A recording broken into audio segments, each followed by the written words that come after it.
Assalamualaikum warahmatullahi wabarakatuh. Perkenalkan saya Farhani Hamidah dengan NIM 240951192 dari Fakultas Kedokteran Hewan Universitas Udayana. Pada video kali ini saya akan memaparkan laporan kasus lapangan dengan judul Inseminasi Buatan pada Ternak Babi sebagai Solusi Strategis Peningkatan Populasi Pasca Wabah African Swine Fever.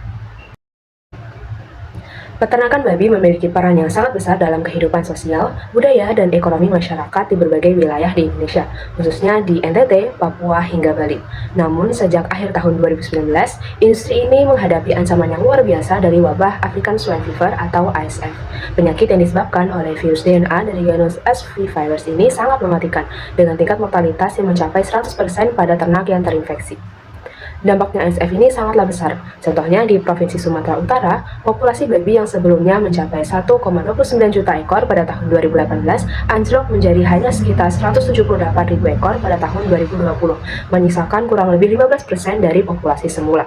Di Kabupaten Sumba Barat Daya, NTT, penurunan terjadi dari 142.753 ekor pada tahun 2022 menjadi hanya sekitar 63.894 ekor di tahun 2023. Hal ini menunjukkan penurunan yang drastis hampir 55% dalam satu tahun.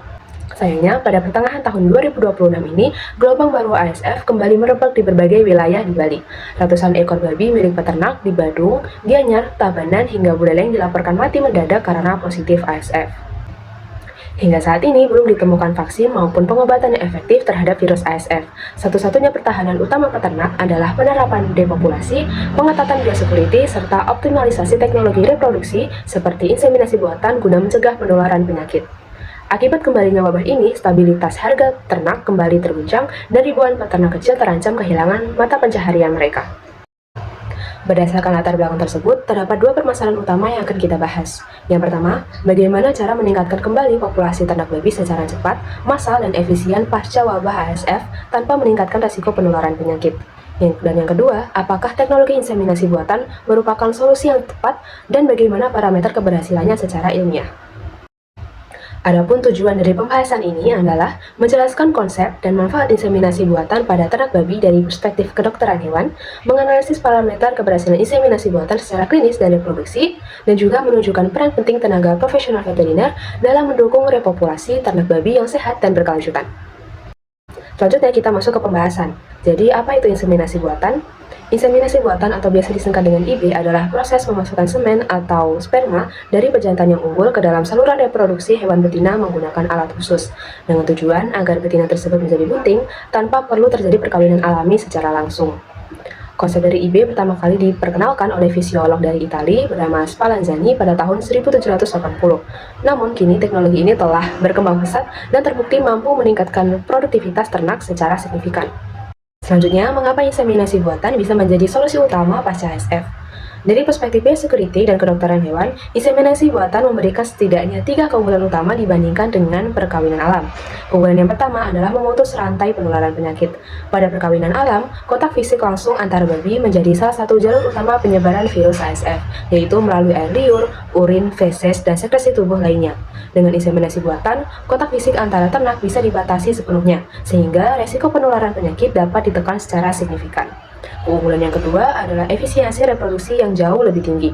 Melalui inseminasi buatan dengan semen yang segar, satu ekor pejantan unggul dapat melayani hingga 2.000 ekor betina per tahun, menghasilkan potensi sekitar 20.000 ekor keturunan, di mana hal ini tidak mungkin bisa dicapai dengan kawin alam biasa.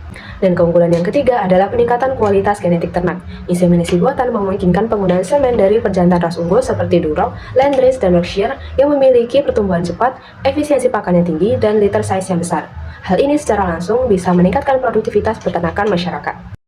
Selanjutnya adalah prosedur klinis inseminasi buatan pada babi. Secara klinis, pelaksanaan inseminasi buatan pada babi meliputi beberapa tahap yang harus dilakukan dengan cermat. Tahap yang pertama adalah deteksi birahi. Betina yang siap diinseminasi menunjukkan tanda-tanda seperti vulva yang membengkak dan berwarna kemerahan, mengeluarkan cairan mukus, gelisah, nafsu makan yang menurun, dan bersikap diam atau tenang ketika punggungnya ditekan, di mana respon ini dikenal sebagai refleks imobilisasi. Untuk waktu inseminasi yang tepat adalah sekitar 24 hingga 36 jam setelah puncak birahi, karena ovulasi terjadi pada rentang waktu tersebut. Tahap yang kedua adalah persiapan semen. Semen segar diambil dari pejantan yang unggul, kemudian diencerkan menggunakan bahan pengencer khusus untuk mempertahankan viabilitas spermatozoa. Semen yang telah disiapkan kemudian ditempatkan dalam wadah steril berkapasitas 80 cc sebelum digunakan. Tahap ketiga adalah pelaksanaan inseminasi.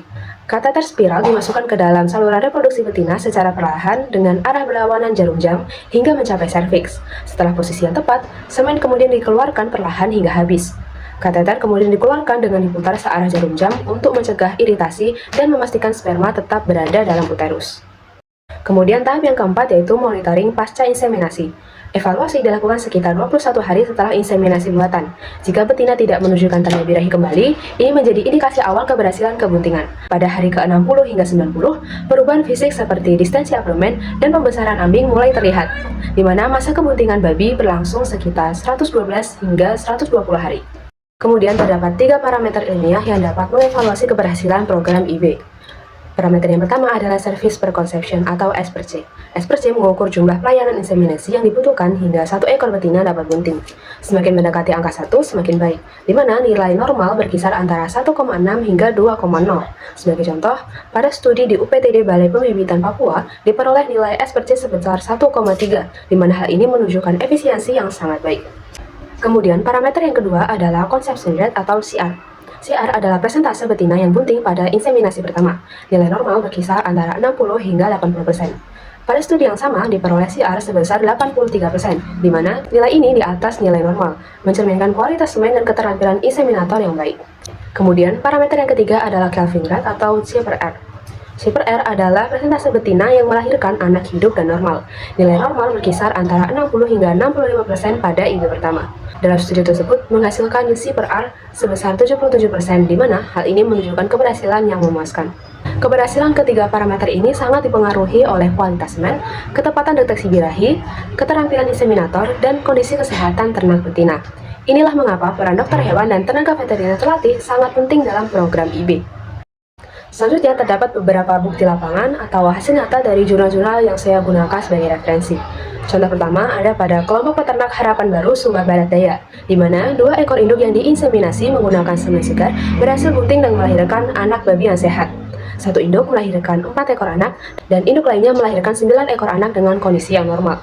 Kemudian di Kelurahan Sikumana, Kota Kupang, seorang peternak yang hanya memiliki 1 ekor babi betina tanpa pejantan pasca ASF berhasil mendapatkan 9 ekor anak babi dari program IB menggunakan semen segar dari pejantan Las Renris. Kemudian di Lino Farm, Desa Mau Besi, Nusa Tenggara Timur, penerapan IB dengan pejantan ras Bulldog dan Landris terbukti meningkatkan produktivitas ternak dan menghasilkan keturunan yang lebih unggul secara genetik. Berdasarkan uraian yang saya sampaikan, dapat ditarik kesimpulan bahwa wabah ASF telah menyebabkan penurunan populasi babi yang sangat drastis di berbagai wilayah di Indonesia, mengancam ketahanan pangan dan perekonomian masyarakat peternak. Inseminasi buatan merupakan solusi teknologi reproduksi yang paling efisien, ekonomis, dan aman secara biosecurity untuk mendorong repopulasi ternak babi secara massal dan cepat. Keberhasilan inseminasi buatan bisa dibuktikan secara ilmiah melalui parameter S per C, CR, dan C per R yang menunjukkan hasil memuaskan di berbagai studi lapangan. Adapun saran yang dapat saya sampaikan, yang pertama, pemerintah perlu memperluas program pelatihan inseminator babi secara terstruktur hingga tingkat desa, agar teknologi inseminasi buatan dapat diadopsi secara masif oleh peternak rakyat. Yang kedua, penguatan biosecurity harus berjalan beriringan dengan program inseminasi buatan.